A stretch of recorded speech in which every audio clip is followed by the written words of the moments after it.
ഞാൻ നിങ്ങൾ ഇന്നൊരു കൂട്ടം കാണിച്ചു തരാം കേട്ടോ. പുറത്തോട്ടൊന്ന് നോക്കി ഓരോ പൂക്കളാണെന്ന് നോക്കി. ടുളിപ്സിന്റെ പിങ്ക് കളർ ടുളിപ്സിന്റെ ഒരു പൂപ്പാടം തന്നെ ഇവിടെ കാണാം കേട്ടോ നമുക്ക്. അതിന്റെ അപ്പുറത്ത് തന്നെ ആയിട്ട് വൈറ്റ് കളർ ടുളിപ്സ് കുറെ ഉണ്ട് കേട്ടോ.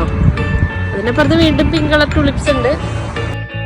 പൂക്കളെ சற்று ஓய்வெடுங்கள், அவள் வந்து விட்டாள், அவள் வந்து விட்டாள்.